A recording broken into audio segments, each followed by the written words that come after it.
Do you know of a stellar leader or an outstanding organization that deserves a proper shout-out? Nominate them for IBJ's awards. From 40 in their 40s and Women of Influence to Nonprofit and Healthcare Excellence Awards, we're celebrating rising stars, seasoned leaders, and organizations making a difference. Discover which programs are accepting nominations now at ibj.com/nominate. This is Inside Indiana Business Radio on demand for Friday, October 24th. 2025. I'm Gary Dick.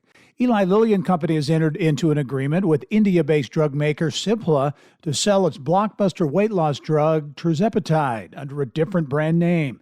Tirzepatide is the active ingredient in Lilly's popular Mounjaro, which is approved for use in adults with type 2 diabetes, and Zepbound, which is approved for chronic weight management for adults with obesity. Under the agreement, Cipla will market the drug under the brand name Your Peak. Lilly will continue to manufacture the drug.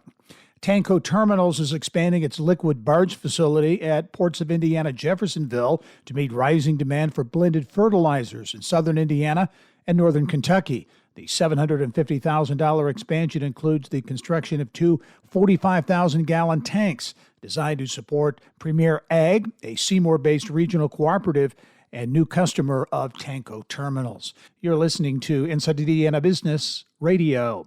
Our Innovate Indiana series is on the move in October. Join us for Innovate Southern Indiana in New Albany, October 1st. Innovate South Bend Elkhart in South Bend, October 14th. And Innovate South Central Indiana in Bloomington, October 24th. The Innovate series is presented by Indiana University and Old National Bank.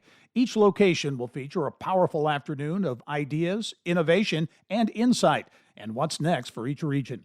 RSVP now at ibj.com/innovate. Rose-Hulman Institute of Technology is leading a new multi-institutional effort funded by the National Science Foundation to improve mentorship and research opportunities for undergraduate engineering students.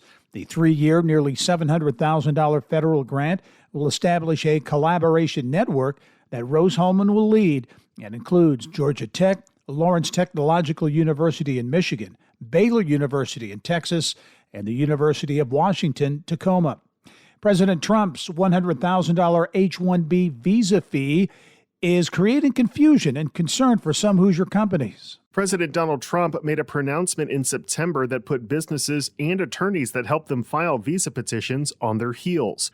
Trump's proclamation included imposing a $100,000 annual fee on new H-1B visas and rolled out a $1 million gold card visa as a pathway to U.S. citizenship for wealthy individuals. Prior to the proclamation, which triggered almost immediate lawsuits, the annual visa fee for skilled workers was $215. Ken Robinson, a partner with Ice Miller LLP, said he has received quite a bit of feedback from concerned clients since the proclamation was released. Robinson said he and other attorneys expected more guidance from the administration and are guessing right now as to what constitutes a new visa petition and other overall changes to the visa program. Robinson said he does a lot of work with hospitals and universities that are freezing efforts to recruit H-1B petitioners because they don't know if the federal government will apply the $100,000 fee to those applicants. However, Bernhard Mueller, co-chair of Ogletree Deacon's immigration group, said some concerns were allayed when White House officials clarified that those who already hold H-1B visas and were currently outside of the country will not be charged $100,000 to re-enter, and the increased fee only applied to new visas only.